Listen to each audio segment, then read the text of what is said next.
A pleasure to me all at last, and welcome back once again to video games that are totally awesome. I've talked a bit about Gran Turismo 5, and I do mean it when I say a bit of that game, because I haven't really played through very much of it, unfortunately. So, what would I have to say about some of the other Gran Turismo games that have come around since then? Well, I guess for one thing, Gran Turismo 6 compared to 5. I've definitely played the crap out of that game. I've practically played through it 3 different times. It just really overshadowed a lot of my own expectations. The real driving simulator, in fact, got so real that by 2014, a time when PS4 and Xbox One were out, I never quite carried over to the PS4. I mean, I was still sticking to my PS3, not just with Gran Turismo, but with plenty of other franchises that were still going on in the PS3. You know, not everybody needs to upgrade to the next console just to get some great gaming put in the mind. Anyways though, Gran Turismo 6 was something that I did play for a whopping 3 years since I got the hold of the game in late 2013. So, you could say that my time spent with the PS3 went along a bit longer than what would have normally been expected. Because even though by 2014, when we got a hold of a PS4, my brother would mostly play the console by himself. I would get rare occasions to play on that console, but I mostly just stuck to PS3 as my normal line of gaming. Anyways though, with Gran Turismo 6, they really went above and beyond compared to what Part 5 had to offer. While it's a lot of the same old stuff that we had gotten before then, with the smallest license basically limiting us to more of the Sunday drive stuff, starting off with a few hatchbacks, then a couple of muscle cars, some convertibles, roadsters, some old J cars and K cars, and a few other things here and there. A lot of the stuff that's more cheaper, anywhere between $10,000 and maybe $60,000 in game, of course. But as we went forward, we went further into the game. What I managed to discover was not just the advancements in the licensing, but also with the driving school. They basically went a little above and beyond compared to what Part 5 did. And the driving school series did way more in terms of teaching us real life valuable lessons in order to get higher in the licensing. So the program itself was definitely quite a lot of fun to go through. And while some people might think of it as being something relative to what real world driver's license tests would pretty much hold forth, I'd probably digress, because think about it, without driving school, lots of people would be on the roads, possibly causing havoc. And I've heard a few different cases in which that some people had actually openly defied the laws of driving on the roads unlicensed, basically. Now that's mostly done for if times come by when you can't really afford driving school and whatnot. But as we know, certified licenses only come from certified driving schools. In any case though, GT6 had done so much more. With the racing series that they showcased, to the driving school, to, get this, 2 unique modes. We actually do get the Red Bull X Series Championship in this game just as well. It's way more prominent here, and get this, it even features the voices of a few real-world Formula 1 champions. Michael Schumacher, for instance.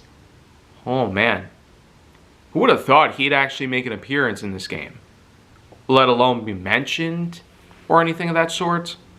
It's still amazing that we do get to hear the voices of such popular figures in the world of racing. But that's not all though. How about driving on the moon? Yeah, we get to operate the real lunar rover that operated around the moon. That alone is insane. Transcending from the roads to space? I mean, that's probably something that has been done many times over, but the real driving simulator actually allowed us to experience what the lunar rover was like. That was definitely an ingenious call right there. But to top it all off, though, the real icing, whipped cream and cherry on top, would have to be the legacy trio of Brazilian racing champion Ayrton Senna. Yes, Ayrton Senna is in this game as well. And we get to play 3 of his iconic racing championship cars. We go from the go-kart to the small Formula One car to the Lotus Formula One car in 1985. That was basically when he set an all-time record at the time in the UK. And it made him to be one of the most popular racing champions of all time. That is, of course, until his tragic freak accident in 1994. Only 34 he lived to be at the time. Just think, he went from sneaking out onto the farm to his parents' tractor or pretending to drive his dad's pickup to a Formula One car, and that's basically what he was born for. He was born to drive, and he died driving. That was definitely Ayrton Senna for you. And he'll always be remembered for what he did in life.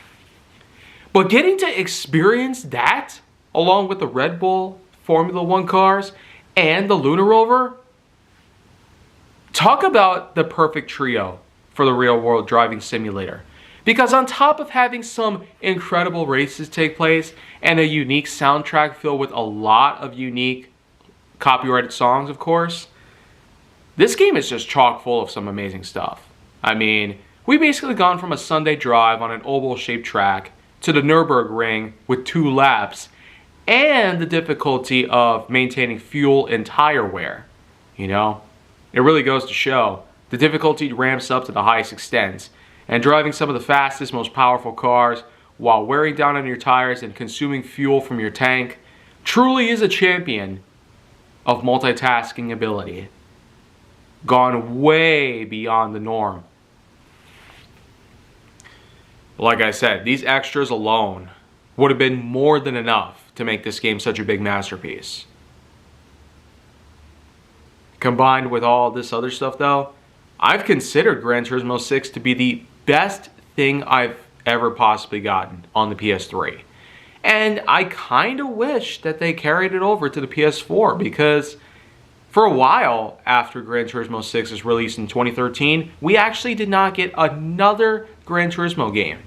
At least not in the main series. There was a spin-off known as Gran Turismo Sport, which unfortunately was a bit more limited and didn't exactly have as much variety. So, you're probably wondering how I feel about that though. I've unfortunately already discussed that one. Yeah, years ago when I did Honest J No Whack graphics in 2021, that game was not only talked about, but it sure was mentioned and explained in a unique way. Obviously the big drawbacks on that one though were the fact that there weren't as much variety in cars. They didn't really have access to the Vision Gran Turismo lineage or most classics, but they still did have a pretty decent variety of some other cars, mainly coming from larger makers like Lamborghini, Chevrolet, Mazda, etc. And the tracks they chose were mostly of the more contemporary variety, ones that are more popular than you might expect. They didn't exactly have any of the more obscure ends, like ones that are lesser known in comparison, but Gran Turismo always made sure to include as many amazing tracks as possible. Fan favorites that were pretty rare, by all means. Even if they're ones that some people don't like, there's always a chance that somebody might have it as their favorite, or their most nostalgic. So, I've already given that one its own official scoring when I talked about it. So, a couple drawbacks aside, Sport was still a great title, all things considered. But as for Gran Turismo 6, well, what I do have to say about that one though, for its old scoring, there's plenty of pros in this game, maybe a couple cons here and there. The challenge, of course, is probably the biggest thing that we have to worry about here. If you're not exactly an experienced driver, or if you just happen to have trouble operating certain cars on certain tracks in weather conditions of all types, it's probably not really the type of game for you, because no matter what difficulty you'd set it in, they still do allow for a unique level of challenge to come through. And on top of all that, I'd say it gets rather frustrating in some segments because there's times where they just don't allow certain mistakes to be made or certain things that they don't allow you to do.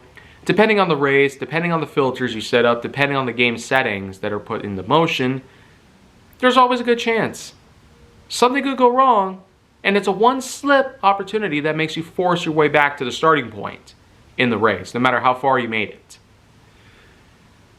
You know, the same sort of principle can be explained in some other game franchises, like in Project Cars, for instance, in which that sometimes there's races that don't allow for such mistakes to be made, like falling off of the track or cutting lanes or something of the sort.